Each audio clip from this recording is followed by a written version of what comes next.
So good afternoon, good afternoon, good afternoon. ये BPSC के लिए है बैच आपका। Good afternoon. कल आपकी क्लास नहीं हो पाई थी, सॉरी। आपको एकदम से मतलब कल क्लास नहीं दिखी होगी। एक्चुअली कल मैं इंटरव्यू ले रहा था यूपीएससी सीएपीएफ के, सो इस वजह से मैं कल आपकी क्लास शेड्यूल नहीं कर पाया था। मेरी क्लास कभी भी ध्यान रखिएगा, ना लेट होती है ना डिले होती है, और अगर नहीं होनी होती है ना तो वो नहीं होनी होती, मतलब आपको दिखाई नहीं देगी। छुट्टी पे नहीं थे कल मैम, थोड़ा यहाँ पर मैं आपका जैसे आईएएस होता है ना, इसी तरीके से एक यूपीएससी सीएपीएफ होता था, उसके लिए मैं क्लास ले रहा था, मतलब उनका इंटरव्यू ले रहा था। खैर ये बताएं आप लोग कैसे हैं? सभी लोग बढ़िया हो, फर्स्ट क्लास हो?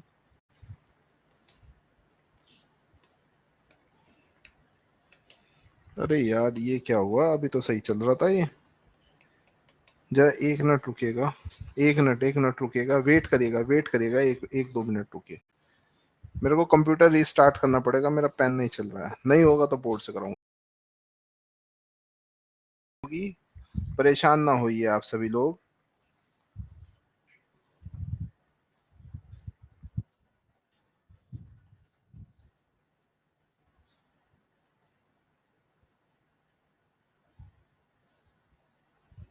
परेशान ना होइए, क्लास अभी आपको अब नजर आ रही होगी सभी को।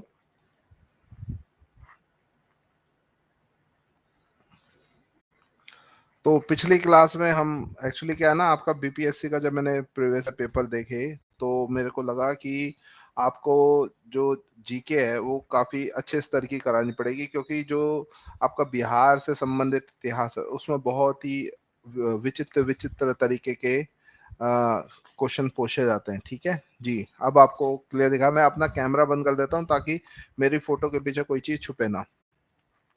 और आपको मैं बताऊं आपका कोर्स जो है मैं कोशिश करूंगा कि 5 अगस्त से पहले कंप्लीट करा दूं, लेकिन देखेंगे कैसे है।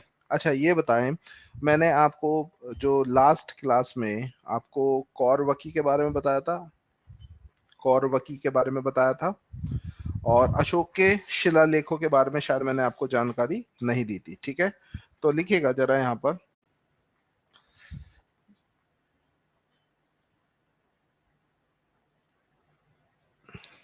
अशोक, ठीक है, अशोक भारत का प्रथम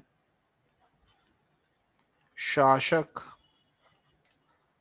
था। अशोक भारत का प्रथम शासक है, था। फर्स्ट क्लास है ये, लेकिन आज ये आपकी अगर देखा जाए तो ये 10वीं क्लास है। ठीक है, अशोक भारत का प्रथम शासक था जिसने या जिसके द्वारा अभिलेखों जिसके द्वारा अभिलेखों का निर्माण निर्माण करवाया गया था। ये अभिलेख एक तरीके का उस समय का सोशल मीडिया होता है। ठीक है, सोशल मीडिया था। जी हाँ, ये पहली क्लास है। ठीक है, तो सॉरी, पहली क्लास नहीं, पहली स्लाइड है, तो इंग्लिश में लिख लीजिएगा क्योंकि आप में से काफी लोग अंग्रेजी में भी लिखेंगे। Ashok was the first ruler in India. Ashok was the first ruler in India who constructed who constructed CONSTRUCET who constructed edicts। ठीक है, इसने अभिलेखों का निर्माण कराया था। ठीक है, प्रीवियस क्लास कैसे पूरी होंगी मैं सब कुछ समझा नहीं। प्रीवियस क्लास के बारे में क्या पूछ रहे हैं आप? ओके, तो वो आपको रिकॉर्डेड मिलेंगी सर। ओके, तो उसमें आप कर लीजिए। ये तो अभी 10वीं क्लास है सर, इसमें मैं तो कुछ नहीं कर सकता हूँ। अच्छा, अब ये चीज आप लोगों ने से नोट डाउन कर लिया होगा। अशोक के जो है ना अभिलेख, अगर मैं बात करूं, ठीक है, एडिक्ट्स की मैं बात करूं, अभिलेख, तो अशोक के अभिलेखों को हम दो भागों में विभाजित करते हैं, या दो तरीके के होते हैं। एक है शिलालेख। शिलालेख जो चट्टानों पर लिखवाए लिखवाए इसने, इसको हम अंग्रेजी में बोलते हैं रॉक एडिक्ट। ठीक है, क्या बोलते हैं, रॉक एडिक्ट। और एक है आपके पिलर एडिक्ट, पिलर एडिक्ट यानी स्तंभ लेख, स्तंभ। एक सेकंड, आप लोग आपस में क्या चर्चा कर रहे हो मेरे को ध्यान नहीं आया। जो न्यू रिकॉर्डेड क्लास देख ले। अच्छा, आज कोई इसमें नया बैच भी ज्वाइन कर दिया क्या? हाँ जी नूर मैम, ये पहले इसमें नया बैच भी ज्वाइन हो गया। कृपया अपना फोन नंबर ना शेयर करा करें ऐसे बिना बात के, ठीक है।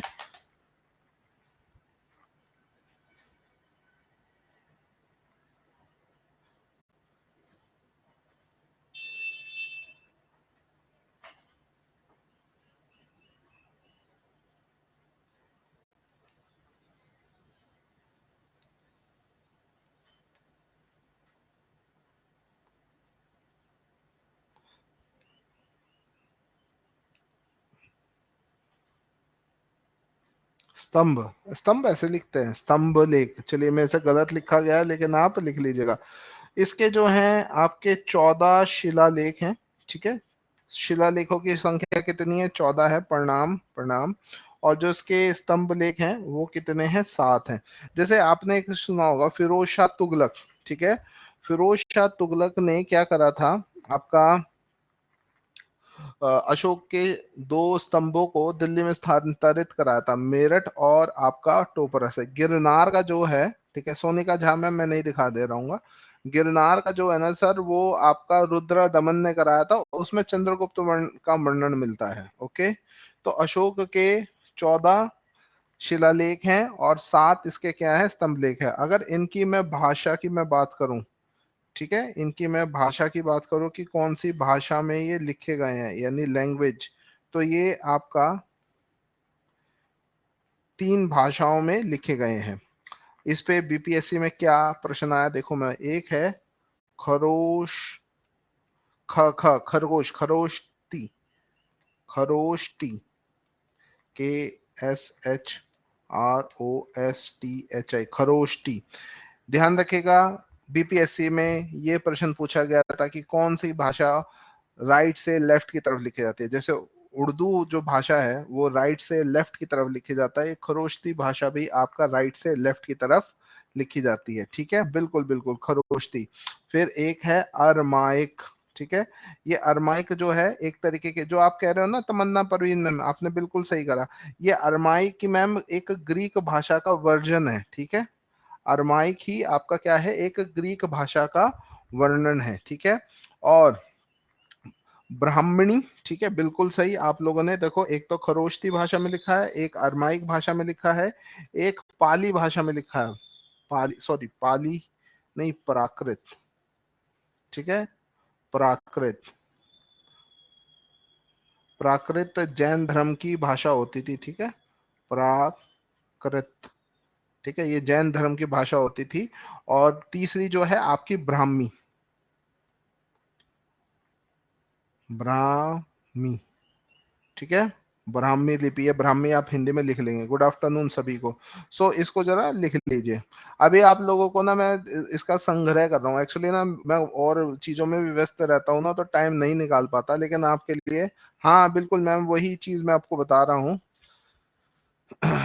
एक सेकंड जरा, मैं इन, देखिए सर, इसमें मेरा कोई फॉल्ट नहीं है सर। न्यू बैच वालों के लिए क्लास भी, हम लोगों की क्लासेस कैसे होंगी सर, इसका उत्तर मैं अभी आपको नहीं दे सकता हूँ, ठीक है। अभी मैं केवल इतना काम कर सकता हूँ कि मैं पढ़ा सकता हूँ, क्योंकि ये मेरे को कोई इसके बारे में जानकारी नहीं है कि नया बैच कब शुरू हुआ है, ठीक है। हाँ, लेख क्या, इसमें क्या लिखा था मैं बता रहा हूँ। इसमें जो अशोक है अपने अ, उपलब्धियों के बारे में, मैंने एक तरीके उपलब्धियों के बारे में बताता था। जैसे मैंने आपको बताया ना, ये उस समय का एक सोशल मीडिया होता था, ठीक है। जैसे आज आप कहीं पे भी कुछ भी प्राप्त करते हैं, कहीं पे भी जाते हैं, तो अपनी व्हाट्सएप स्टेटस लगाते हैं, फेसबुक पे डालते हैं। तो उस समय का सोशल, तो राजा का जनता से जो कनेक्ट होता था वो आपका किससे संबंध है उसका, आपका प्राकृत, सॉरी इन अभिलेखों का मतलब वही कार्य होता था कि जनता तक अपनी बात पहुंचाना। ओके, जया मैम, शिलालेख और स्तंभ लेख दोनों में अशोक की बातों को लिखा रहता था, वही चीज मैं आपको मैं कराऊंगा। ठीक है, रिकॉर्डेड क्लास आपका आपके बैच के साथ होगा। ठीक है, आगे बढ़ते हैं। मेरे को जानकारी नहीं है कि इसमें नया बैच इंक्लूड, क्योंकि मेरे को तो पता ही नहीं है कि नया बैच इसमें इंक्लूड किया भी गया है या नहीं किया गया है।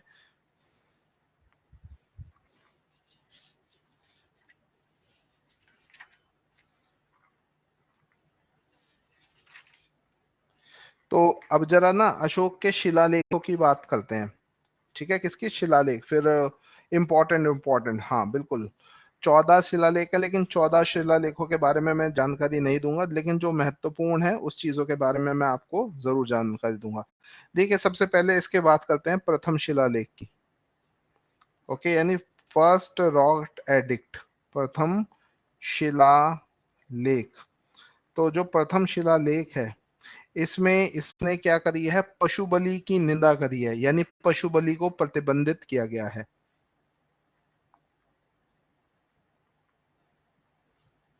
अरे यार, ये न्यू बैच को छोड़ो अभी, आप पुराने बैच के हो रजिया मैम, आपको क्या टेंशन है। ठीक है, ये जो न्यू बैच के ऐड किए गए हैं बिल्कुल उसमें है। एक सेकंड, आप लोग अपनी बात रख लीजिए जरा पहले, मैं फिर इसका उत्तर दूंगा। ऐसे ना होता है, देखिए आप में से कितने लोग, जो भी बैच जो भी जिनका 5 जुलाई से शुरू हुआ, कल 5 जुलाई थी, तो जिनका बैच कल से शुरू हुआ है तो उन्हें मैं जानकारी दे दूं, हमारी क्लासेस तो जून से चल रही हैं। ठीक है, अब आपको इसमें असाइन कर दिया गया है, इसमें आपका मैं बिहार जीके और बिहार करंट अफेयर्स, बस यही दो चीजें आपको पढ़ाऊंगा। ठीक है, ठीक है, यही दो चीजें मैं आपको पढ़ाऊंगा। अभी बिहार जीके चल रहा है, 24 अगस्त को आपकी परीक्षा है। तो आपका जो है, एक चीज छोटी सी पूछनी थी, मैं दरअसल पूछने वाला था, ये आपका जो है आपकी परीक्षा है, ये ऑफलाइन होगी या ऑनलाइन होगी। ठीक है, हाँ, ये ऑफलाइन होगी या ऑनलाइन होगी, पहले तो मैं आपको पढ़ा दूं, फिर अब तैयार कर भी रहा हूँ, आप फिक्र ना करें। प्राइवेट कर रहा हूँ चैट को, ओके ठीक है रवि यादव। ऑफलाइन, तो अर्थात इसका मतलब है कि आपको जुलाई जुलाई का करंट अफेयर्स तो पूछा जाएगा, क्योंकि ऑनलाइन में क्या होता है कि ऑनलाइन में आपसे अगस्त का भी करंट अफेयर पूछा जा सकता है। ठीक है, बाकी जो जीके की क्लासेस हैं वो आपको मिस्टर अनुपम सर ज्योग्राफी के लिए कराते हैं, और सन्नी सर आपको इतिहास के लिए, और पॉलिटी भी इन दोनों में से कोई एक ही आपको कराता होगा। ठीक है, डेली टाइम टेबल सर, जहां आपने बैच लिया होगा ना वहीं पे ही डेली आपका वो दे रखा है, क्या कहते हैं, वहीं पे ही आपका पैटर्न दे रखा है। करंट अफेयर तो मैंने कराया है विपिन। हाँ, देखिए अभी ऐसे मैं कह नहीं सकते। हाँ, तो चलिए अभी अब हम पढ़ने में ध्यान लगाते हैं। ठीक है, ओके। करंट अफेयर साहिल सर मैंने कराए तो थे, बिहार से रिलेटेड। कल फ्राइडे है, कल करंट अफेयर का दिन होता है, कल फ्राइडे है। और अब मैं ना क्वेश्चन आंसर और लिखवाने के माध्यम दोनों तरीके से करूंगा। ठीक है, ध्यान रखिएगा।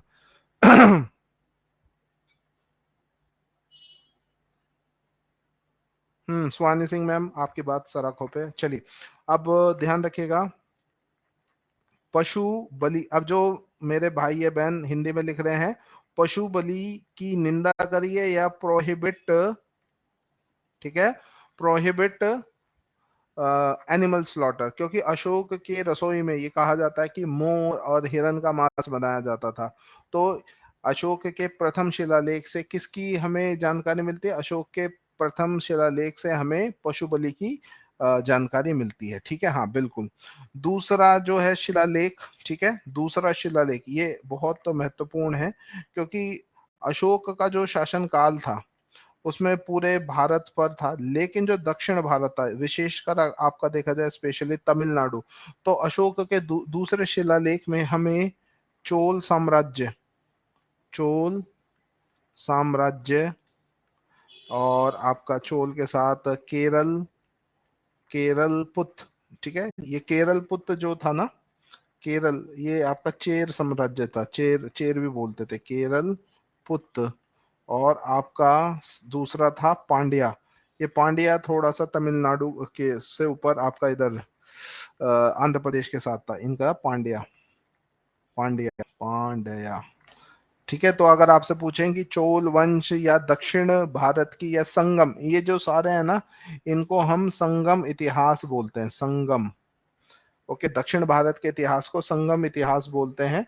तो संगम इतिहास के बारे में हमें जानकारी है, चोल वंश के बारे में, केरल पुत के बारे में। जैसे आप लोगों ने एक चीज सुनी होगी, सेंगोल। सेंगोल आपने वर्ड सुना है 28वीं संसद में?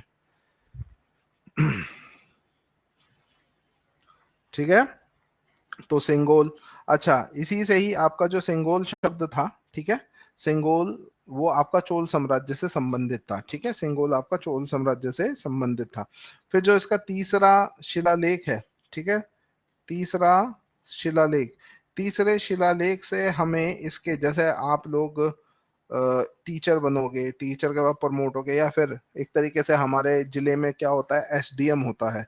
तो इसमें ना एक जिला अधिकारी की बात की है, जिला अधिकारी। और जिला अधिकारी को उस जमाने में क्या बुलाया जाता था? उस जमाने में आपका जिला अधिकारी को रज्जुक, ठीक है, रज्जुक एवं प्रादेशिका, ठीक है, रज्जुक एवं प्रादेशिका के नाम से जाना जाता था, रज्जुक एवं प्रादेशिका।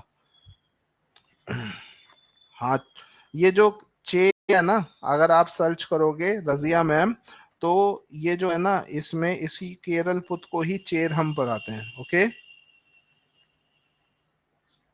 कैसे पढ़ाते हैं सर? कोशिश करते हैं सर ठीक ठाक पढ़ाने की, बाकी आप लोग ही। ओके, चौथा शिलालेख, ठीक है, चौथा शिलालेख। अगर आपको नहीं समझ आ रहा तो सर मत करिए क्लास, कंप्लेंट कर दीजिएगा। हाँ, चलिए, चौथे शिलालेख से हमें किसकी है? आपका धम घोष, ठीक है, घोष धम, घोष धम नगाड़ा एक होता था, इसकी जानकारी मिलती है। ओके, स्लाइड पे क्यों नहीं पढ़ा था, बोर्ड पे? समझ रहा हूं मैं। और जो सबसे इंपॉर्टेंट है इसके, वो है आपका, इसमें आपका आठवां शिलालेख, ठीक है, आठवां, सीधा अब आठवें पे आइए। आठवां जो शिलालेख है, आठवें शिलालेख में आपको जानकारी मिलती है किसकी? आठवें शिलालेख में इसकी जानकारी आपको मिलती है इसकी धर्म यात्राओं के बारे में, धर्म यात्रा। क्योंकि अशोक अपने शासन काल के 10वें वर्ष में, ठीक है, अपने शासन काल के 10वें वर्ष में और अपने शासन काल के 20वें वर्ष में आपका भगवान बुद्ध से संबंधित जगहों पे गया था। अपने शासन काल के 10वें वर्ष में अशोक गया था कहाँ पर? आपका बोध गया, क्योंकि बौद्ध धर्म को मानता था। और अपने शासन काल के 20वें वर्ष में लुम्बिनी गया था, जहां पर गौतम बुद्ध का जन्म हुआ था। ठीक है, हाँ,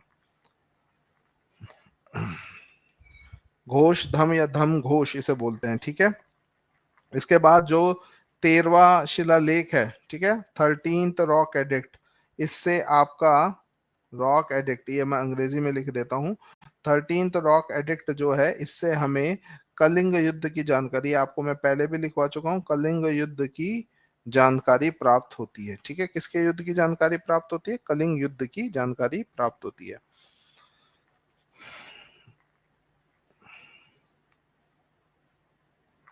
और पूरे बिहार में देखा जाए, ठीक है, पूरे बिहार में देखा जाए तो अशोक का बिहार में एक शिलालेख है, सासाराम। सासाराम में आपका अशोक, बिहार में एक ही शिलालेख है, सासाराम, अशोक का शिलालेख है। ठीक है, क्योंकि ज्यादातर इसके अफगानिस्तान वाले क्षेत्र में है। ठीक है, सासाराम। और ध्यान रखिएगा, सन 1838 में, ठीक है, एक सेकंड पीछे कर देता हूँ, सॉरी, मैं थोड़ा लिख के एकदम बदल देता हूँ, मैं अपना कैमरा बंद कर देता हूँ।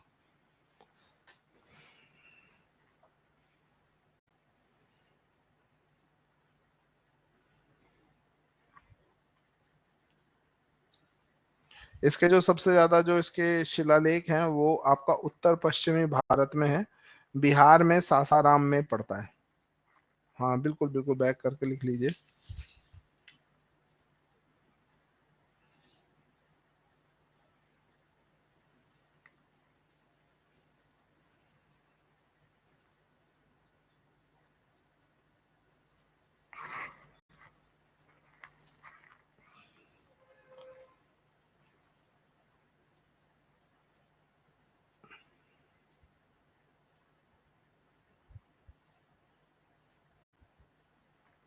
ठीक है। साजिया शिरीन, क्या हुआ मैम, बताइए। मैं मानता हूँ आप लोगों को, एक्चुअली क्या है ना, ये अभी मैं बोर्ड से ले रहा हूँ ना, तो कैमरे की फीड बीच बीच में ना आ रही जा रही है। पिछली जब आपकी लास्ट क्लास हुई थी उससे पहले यही दिक्कत हुई थी, फिर आपकी क्लास वो केवल 37 मिनट ही चल पाई थी। खैर, अभी इसको मैं देख रहा हूँ, आज सुबह भी क्लास ली, इस वजह से आपका इसमें लेता हूँ, वरना मेरे को भी आपको कराना उससे पढ़ाना। तो बस एक मैंने यहाँ पे शिलालेख लिखवाया, ठीक है, और मैंने आपको अभी स्तंभ लेख नहीं लिखवाया, ठीक है। पिलर एडिक्ट ऑफ अशोका अगर देखा जाए, ठीक है, अशोका के पिलर एडिक्ट को देखा जाए तो कहाँ कहाँ पर है। पिलर एडिक्ट तो 7 है ना, तो ये आपका टोपरा में है, रामपुर, निगली, लोरैया, ठीक है। तो ये एडिक्ट आपके अलग अलग जगह, तो चंपारण में कुछ इससे संबंधित होगा पिलर एडिक्ट जो है। इसके बारे में ना, पिलर एडिक्ट आपके जो है लोकेशन इनकी पिलर एडिक्ट की, मेजर पिलर एडिक्ट, इनके लोकेशन, इनकी लोकेशन जो है मेरे ख्याल से आपकी यहाँ पर पड़ती है। मैप में देखता हूँ, एक सेकंड बता रहा हूँ, एक मिनट।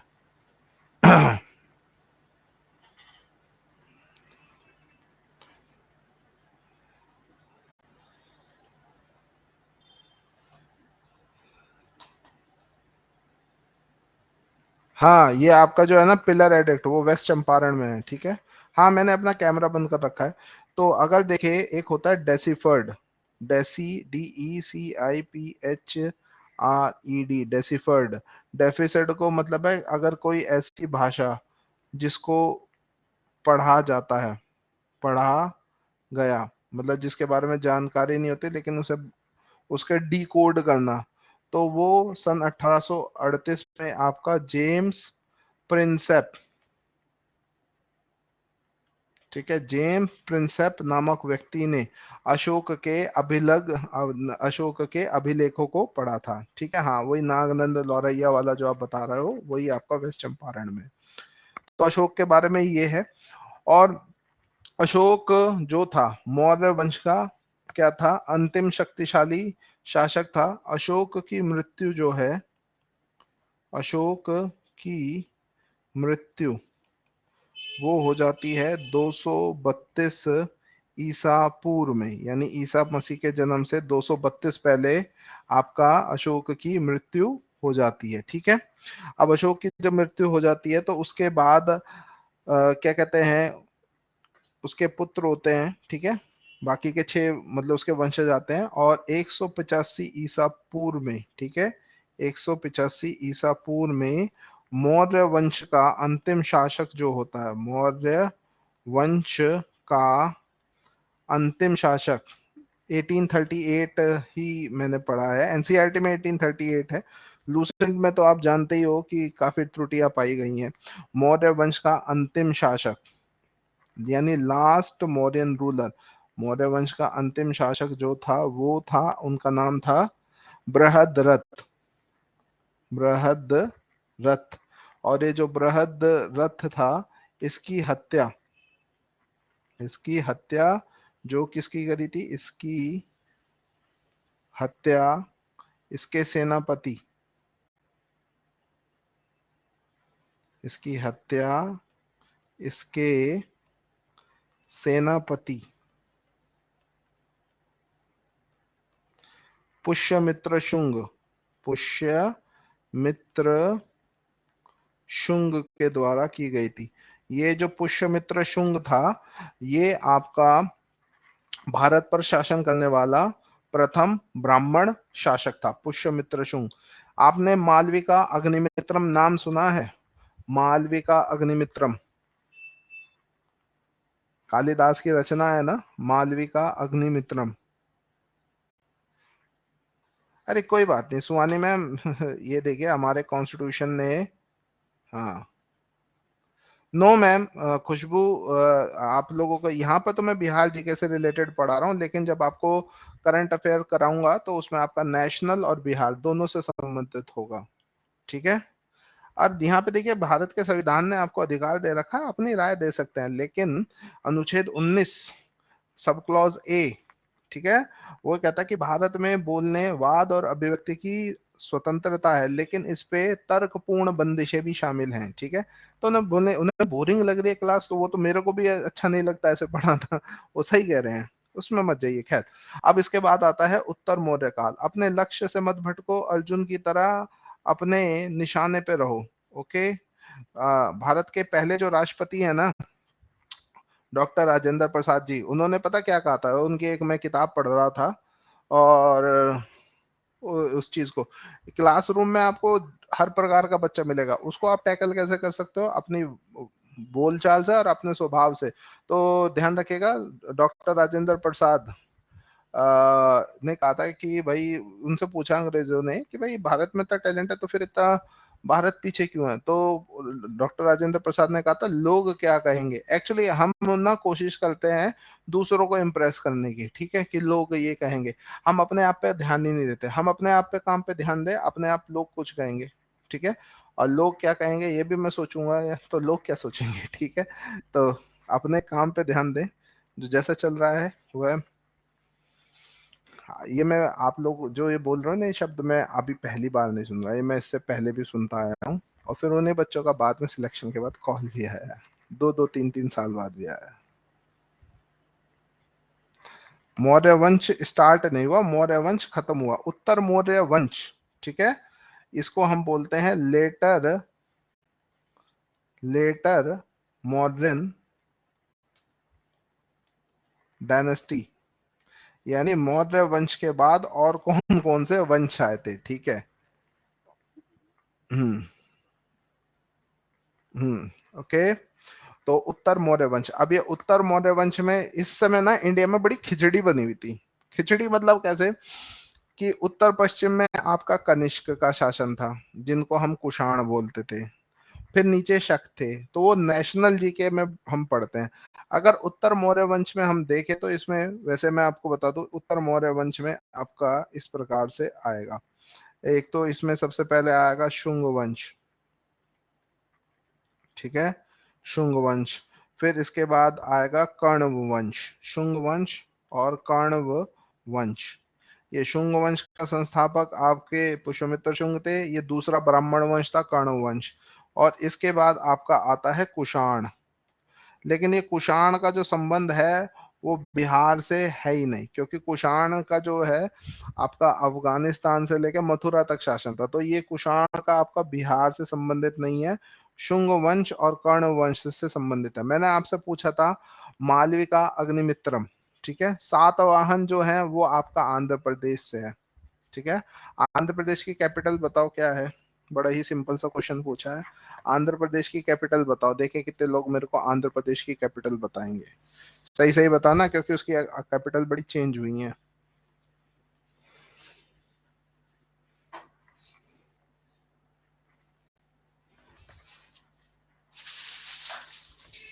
अमरावती, तो जो सातवाहन वंश की जो स्थापना करी थी ना, वो सिमुक ने करी थी, और वो अमरावती में थे, ठीक है। चलो खैर, शुंग वंश ये भारत पर शासन करने वाला प्रथम ब्राह्मण वंश था, ठीक है, भारत पर शासन करने वाला प्रथम ब्राह्मण वंश, और ये भारत पर शासन करने वाला दूसरा ब्राह्मण वंश था। अगर पुष्यमित्र शुंग नहीं होता तो भारत में बौद्ध धर्म का प्रभुत्व बहुत ज्यादा बढ़ जाता। अब इसे नेगेटिव में या पॉजिटिव वे में मत लीजिएगा, मैं केवल आपको ये समझा रहा हूँ, क्योंकि इस पुष्यमित्र शुंग ने, जो एक तरीके से आप बोल सकते हो कि जो सनातन धर्म है या हिंदू रिलीजन है, इसका प्रचार प्रसार अधिक करा था, इसने बौद्धों को बहुत मारा था, ठीक है, बौद्धों को इसने बहुत मारा था, ठीक है। और इसी के समय में क्या कहते हैं, आपका जो एक हिंदू विधि संहिता, ठीक है, हिंदू विधि संहिता, जिसको हम मनुस्मृति बोलते हैं, जिसमें जातिवाद जो है ये अत्यधिक हो गया था, इसको भी इसी ने लागू करा था। पतंजलि ऋषि जो थे वो इसी के शासन में थे। खैर, ये जो शुंग वंश का शासन रहा है, ये 185 ईसा पूर्व से आपका 78 ईसा पूर्व तक रहा है। 185 ईसा पूर्व से 78 ईसा पूर्व तक रहा है। ये 78 ईसा पूर्व से आपका 30 एडी तक रहा है। ठीक है, 78 ईसा पूर्व से 30 एडी, यानी अब हम जीसस क्राइस्ट का जन्म हो चुका है बैथलम में। और ये कुषाण वंश आपका फिर आगे इसी में ही हम गुप्त वंश को पढ़ते हैं। फर्स्ट ब्राह्मण डायनेस्टी साजिया मैम, सेकंड ब्राह्मण डायनेस्टी। ओके, फर्स्ट ब्राह्मण डायनेस्टी एंड सेकंड ब्राह्मण डायनेस्टी, इस तरीके से आप करेंगे। और इसको ना ध्यान रखिएगा। तो पुष्यमित्र शुंग, यहाँ पर हम शुंग वंश के बारे में लिखते हैं। शुंग वंश, जिसको हम कल आपको बोर्ड से, कल खैर करंट अफेयर कराऊंगा, इसी से ही करा दूंगा। शुंगा डायनेस्टी। तो जो शुंग डायनेस्टी थे, इसका संस्थापक जो था पुष्यमित्र शुंग। पुष्य मित्र, बैक बैक बैक, ओहो चलिए, मेरे को लगा लिख लिया होगा बैक साइड। कुषाण वंश, देखो कुषाण वंश में मैं आपको बता देता हूँ, कुषाण वंश जो है ये 78 ईस्वी से पहले का था ये। ठीक है, लेकिन इसमें एक शासक हम पढ़ते हैं कनिष्क के बारे में, जिसने जो चौथी बौद्ध संगीति कराई थी। ध्यान रखिएगा, कनिष्क भारत का पहला ऐसा शासक था जिसका मध्य एशिया और भारत दोनों में इसका शासन था। मध्य एशिया और भारत दोनों में इसका शासन था। इसी ने ही चौथी बौद्ध संगीति का आयोजन करा था। दो मूर्ति कला है, गांधार मूर्ति कला और मथुरा मूर्ति कला, वो कनिष्क के समय की ही है। और भारत का राष्ट्रीय पंचांग बता सकते हो नेशनल, जैसे नेशनल बर्ड हो गया मोर, और नेशनल फ्लावर हो गया आपका लोटस। ठीक है, हमारी लोकसभा राज्यसभा की थीम इसी पे ही है। नेशनल एनिमल हो गया आपका टाइगर, बाघ हो गया। ये बताओ नेशनल कैलेंडर क्या है? Okay okay, national calendar. तो जो कनिष्क था ना, ठीक है, इसने 78 एडी में एक कैलेंडर शुरू करा था, शक संमत। हाँ जी अनीता मैम, कंफ्यूजन है, पूछिए आप। शक संवत। मैं टाइम देख के नहीं पढ़ाता हूँ, ध्यान रखिएगा कि मेरे को 1 घंटा पढ़ाता, मैं 1 घंटा हूँ, लेकिन मैं ये नहीं सोचता कि 1 महीने में कोर्स कंप्लीट करना है। बच्चों का सेटिस्फेक्शन होना चाहिए, उसे समझ आना चाहिए, मेन चीज वो है। शक संवत। और 1954 में हमने से भारत का राष्ट्रीय पंचांग घोषित किया था। बिल्कुल। तो शक संवत के अनुसार अभी कौन सा चल रहा है? तो 3001 वर्ष चल रहा है। कौन सा शिलालेख है सासाराम में? अब ऐसे मैम नंबर नहीं पता है। 13, इसके 14 शिलालेख हैं, और ऐसे नंबर नहीं पता है मेरे को, लेकिन आपको मैं कोशिश करता हूँ बताने की। इसका शासन, एक इसका बांका, बांका में भी कुछ है इसका। 5वां शिला है इसका, नहीं मैम ऐसे कुछ नहीं है। 1 2 3 4 5 6 7 8 9 10 11 12 13 14, अरे मैम ये तो शिलालेख और इसके दोनों है। सासाराम में इसका शिलालेख ही है।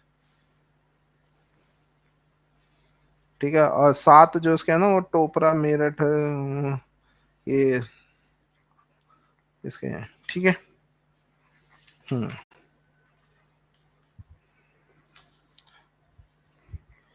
बिहार का राजकीय पुष्प पूछ रहे हो?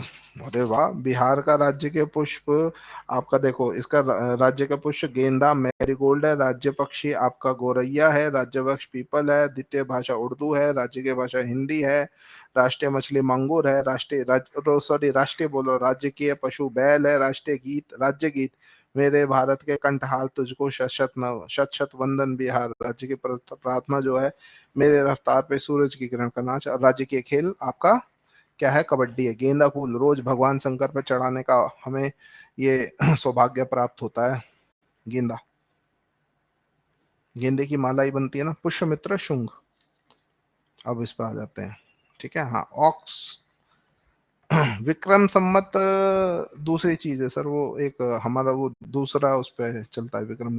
पुष्यमित्र शुंग, पुष्यमित्र शुंग के समय में ये क्या था? फर्स्ट ब्राह्मण किंग था। फर्स्ट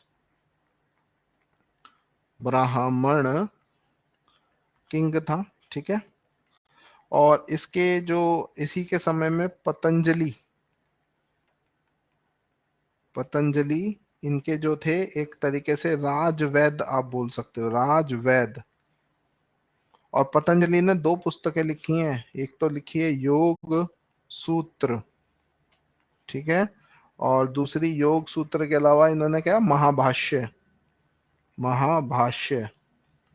अच्छा, और इसी पुष्यमित्र से इसको बौद्ध संहारक भी बोला जाता है, इसको बौद्ध संहारक, संहारक भी इसे बोला जाता है, क्योंकि इसने बौद्धों को मारा था।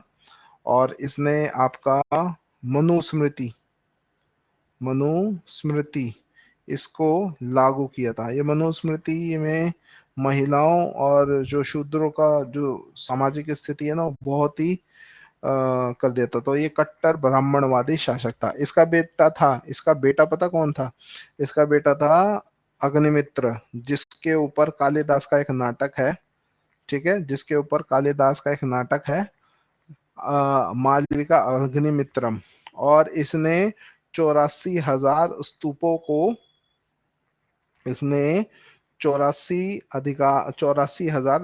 का क्या करा था, क्षय करा था, उनको तोड़ दिया था, ठीक है।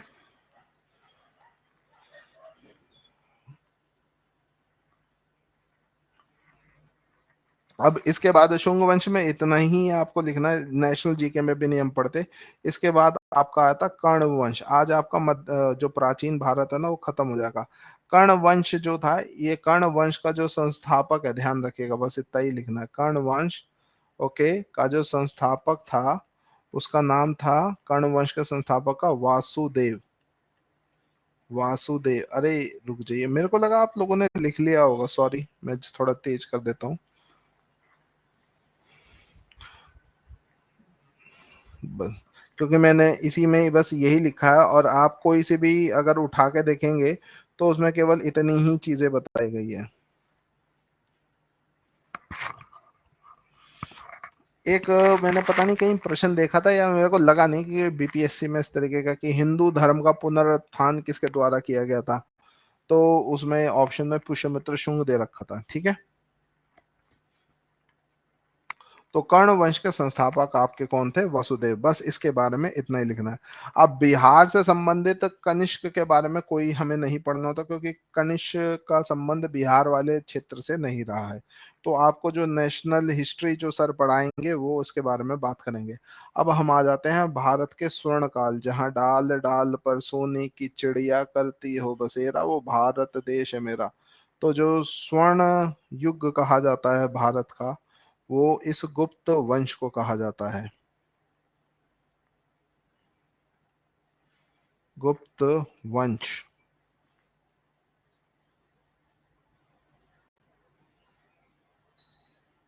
कुषाण वंश की शुरुआत जो है ना, एक चीज मैं बताता हूँ, देखो, गुप्ता एरा, कुषाण वंश के बारे में आपको जानकारी देता हूँ, सुनिएगा जरा।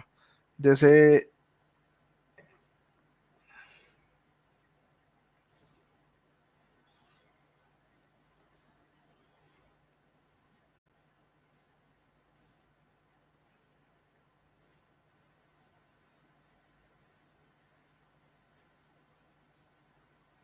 ठीक है, इनके बारे में तो हमें जानकारी थी ही नहीं, ठीक है, इनके बारे में तो हमें जानकारी थी ही नहीं।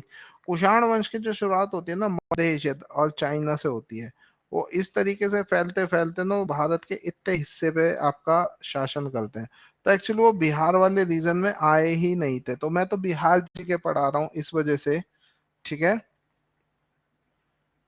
हम्म। कर्ण वंश के जो संस्थापक थे, वासुदेव थे, ठीक है।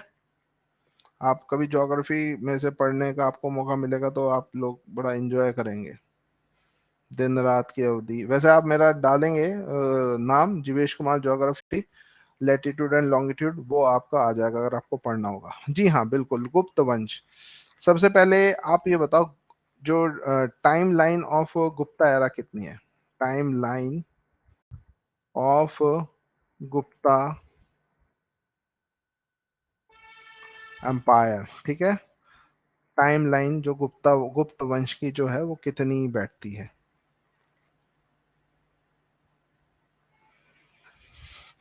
तो जो है ये आपका जो टाइमलाइन है इसकी, यानी कब से कब तक रहा, तो ये आपका रहा 240 ईस्वी से आपका 543 ईस्वी तक। 240 ईस्वी से 543 ईस्वी तक ये था। अब इस वंश के जो संस्थापक हैं, आज मैं इसमें थोड़ा ना, मैं जो है दूसरे सॉफ्टवेयर से पढ़ा रहा हूँ, तो इसमें आपको एनोटेशन यानी जो लिख रहा हूँ वो साफ दिखाई दे रहा होगा। संस्थापक पहले वाले के मुकाबले उसमें मोटा ज्यादा चलता था। संस्थापक यानी फाउंडर, तो संस्थापक थे। और इसमें ना उपाधियां बहुत लेंगे, ठीक है। वो थे श्री गुप्त। श्री गुप्त, श्री गुप्त ने जो है उपाधि ली थी, एक टाइटल, ठीक है, एक उपाधि ली थी टाइटल। और इन्होंने जो टाइटल लिया था उसका नाम था महाराज, ठीक है, या महाराजा का टाइटल लिया था, महाराजा। श्री गुप्त, श्री नहीं लिखेगा, श्री गुप्त लिखेगा। अब ये भी माना जाता है कि ये आपके क्या थे, वैश्व थे, ठीक है। अब एडी होगा ना, अरे जीसस क्राइस्ट को तो पैदा करवा दिया ना यहाँ पे, ये यहाँ पर ये देखो, ये 78 एडी, यानी यहाँ पे ही जीसस क्राइस्ट पैदा हो गए। जीसस क्राइस्ट तो बल्कि 33 ईस्वी में उनको सूली पे टांग दिया गया था, जीसस क्राइस्ट को। तो इनको टाइटल था श्रीगुप्त। अब इनके बाद इनका जो है बेटा है, उनका जन्म होता है। इनका जो बेटा है वो कौन होता है, उसका नाम होता है घटोत्कच। घटोत्कच, घटोत्कच। वैसे हम जो पढ़ते हैं ना घटोत्कच, घटोत्कच के सर पे बाल नहीं थे, इसी वजह से इसे को घटोत्कच बोला जाता है। अच्छा, महाभारत में घटोत्कच के पुत्र को किस नाम से जाना जाता है?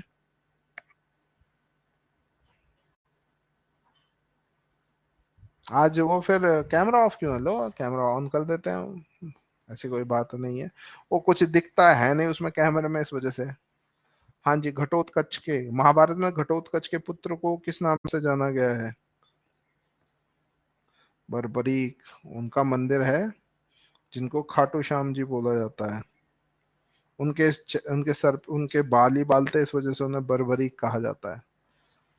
बर्बरीक, आपने ना हारे का सहारा बाबा श्याम हमारा खाटू श्याम जो बर्बरीक का ही है, क्योंकि उन्होंने शीश दान दिया था, तो भगवान कृष्ण जी ने कहा था कि मेरे नाम से आप कलयुग में आपकी पूजा की जाएगी। खैर, घटो, ये लेकिन ये वाला घटोत्कच नहीं है, घटोत्कच, ठीक है।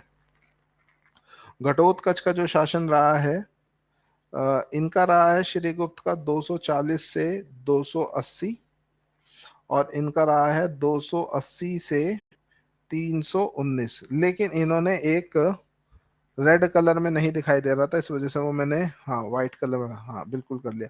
तो घटोत्कच जो था और श्रीगुप्त जो थे, इन्होंने जो मगध के साम्राज्य, सॉरी हाँ, बिहार मगध का साम्राज्य, गुप्त साम्राज्य को पाटलिपुत्र तक ही सीमित था।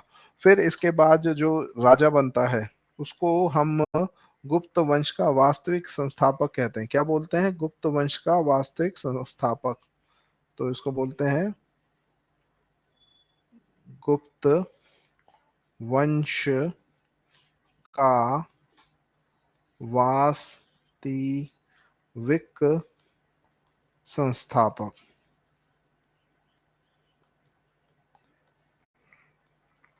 और एक ना मेरे अंदर बहुत गंदी आदत है, मैं कभी भी टेस्ट ले लेता हूँ और मेरे को ना याद बहुत रहती है। मैं बीच बीच में, आप लोगों को पता नहीं लगता, मैं फोटो खींचता रहता हूँ। आप लोग जो अच्छे अच्छे शब्दों का प्रयोग करते हो, अच्छे अच्छे विचार रखते हो, तो सब है। तो अगर आप आंसर नहीं दोगे तो फिर मैं वकील रहा हूँ, तो मैं तर्कपूर्ण तरीके से, क्या कहते हैं, दिल में छेद कर देता हूँ सीधे, तर्कपूर्ण तरीके से, ठीक है। तो आपका रियल फाउंडर, जैसे इसको मैं कैसे समझाऊं, अपना भारत देश जो है, ठीक है, हमारा प्यारा देश। हम अब यूं तो नहीं कहूंगा कि भारत देश के संस्थापक कौन है, लेकिन जो भारत की शक्तिशाली देश बनने की जो शुरुआत है वो 1971 से इंदिरा गांधी जी के समय में हुई। उन्होंने 93,000 सैनिकों को गिराया, ठीक है, पाकिस्तान और एक देश बनाया। फिर अटल बिहारी वाजपेयी जी ने क्या करा, भारत को एक अणु शक्ति बनाया, ठीक है। लेकिन अभी के जो हमारे यशस्वी प्रधानमंत्री जी हैं, इन्होंने भारत को एक विश्व पटल पर एक बहुत शक्तिशाली राष्ट्र या देश के तौर पर खड़ा कर दिया कि जहाँ कहीं भी कोई समस्या होती है, जहाँ कहीं भी कोई प्रॉब्लम होती है, वहाँ भारत का प्रतिनिधित्व सबसे ज्यादा रहता है। तुर्की हमारा जो है ना हमेशा हमारे विरुद्ध रहा है अंतर्राष्ट्रीय मुद्दों पर लेके, कश्मीर को लेके, पाकिस्तान को लेके।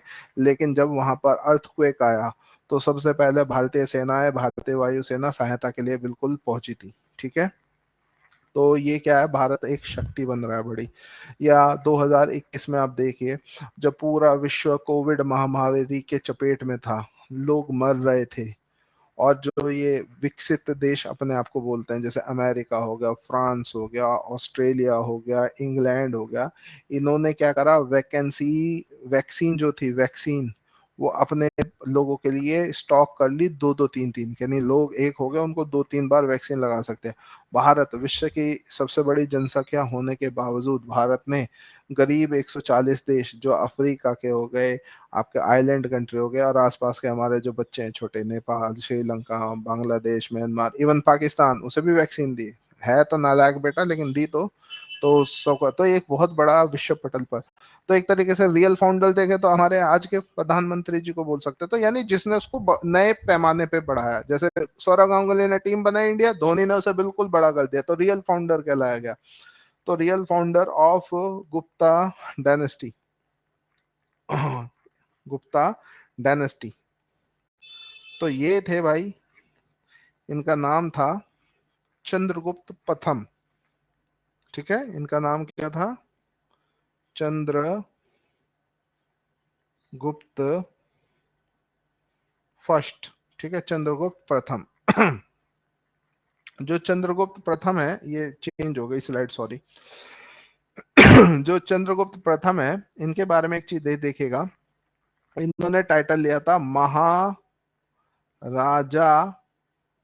धीराज का, ठीक है, महाराजा धीराज, यानी राजाओं का राजा, ये टाइटल लिया था महाराजा धीराज का,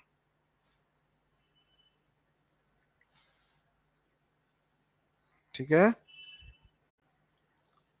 महाराजा धीराज का इनको क्या दिया गया था, मतलब इन्होंने उपाधि ली थी। अच्छा, अब ये जो चंद्रगुप्त थे या श्रीगुप्त थे, ये सब वैश्य समाज से थे, ठीक है, वैश्य समाज से थे। और इन्होंने फिर एक लिच्छवी राजकुमारी से विवाह करा था। लिच्छवी, लिच्छवी जो होते हैं क्षत्रिय होते हैं, तो लिच्छवी राजकुमारी,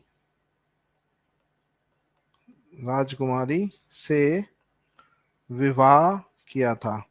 और राजकुमारी से विवाह, लिच्छवी राजकुमारी, इसका नाम ध्यान नहीं आ रहा मेरे ख्याल से, लिच्छवी राजकुमारी का इसका नाम था कुमारा देवी था, या क्या नाम था इसका, हाँ कुमारा देवी था, ठीक है, कुमारा देवी, कुमारा देवी, इससे विवाह करा था, ताकि ये अपने आप को जस्टिफाई कर सके कि हम भी क्षत्रिय हैं।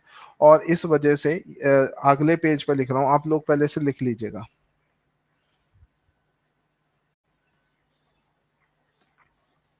समझ नहीं आता है, ओके, अब ओवर कर दूं, बस एक दो पॉइंट लिखवा के कल समुद्रगुप्त से पढ़ा दूंगा, कल ओवर हो जाएगी आपकी, ओके। तो कुमारा देवी से जब इनका विवाह हुआ, ठीक है, तो इन्होंने स्वर्ण मुद्रा चलाई, क्या चलाई, स्वर्ण मुद्रा। और ये जो स्वर्ण मुद्रा चलाई थी, इसको राजा रानी के सिक्के के नाम से जाना जाता है, ठीक है, राजा रानी के सिक्के, स्वर्ण मुद्रा, हाँ बिल्कुल, राजा रानी के सिक्के। और इन्होंने आपका गुप्त संवत, जब ये राजा बने थे, इन्होंने गुप्त संवत, संवत की शुरुआत करी थी 300 19 ईस्वी में जब ये राजा बने थे। हाँ ये सोने के मैं आपको दिखा देता हूँ, ये मैंने दिल्ली में नेशनल म्यूजियम में देखो भाई, इतना सोना रखा है बस पूछो मत।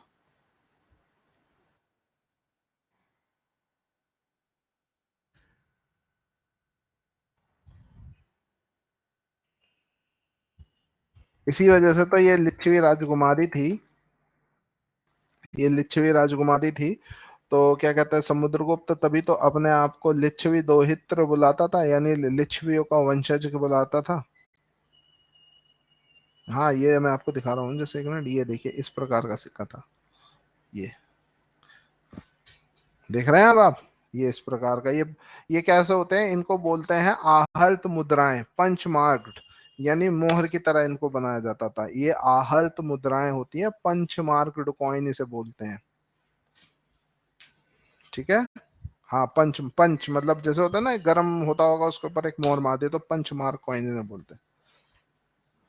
नहीं नहीं, कास्ट वाइज शूद्र आपका मौर्य वंश को कहा जाता है, लेकिन उसमें भी अलग अलग दो तथ्य निकल के आते हैं। ये वैश्य थे, इसको जस्टिफाई करने के लिए इसने लिच्छवी शतरानी से, हाँ ये रियल गोल्ड है सर। ठीक है, आहर्त मुद्राएं हम इसे बोलते हैं। ठीक है। तो चलिए अब आप लोगों, एक तो आपकी क्लास में सच्ची में आप लोग ना बड़े ही लवेबल हो, सीरियसली, सीरियसली मैं बोल रहा हूँ, क्योंकि आप लोग ना इतना बिजी रखते हो, बाकी में होता है ना, मैंने कहा हाँ भाई समझ आया समझ आया, मतलब कोई यस और नो भी नहीं बोलता। आपके बोलने में तो यस नो करने की कोई बात ही नहीं होती है, मतलब बात करते रहते हैं, पढ़ाते रहते हैं, और होता रहता है। ठीक है। चलिए, तो आज के लिए इतना ही। ठीक है। जय हिंद, जय Bharat, God bless you all, bye bye, thank you very much.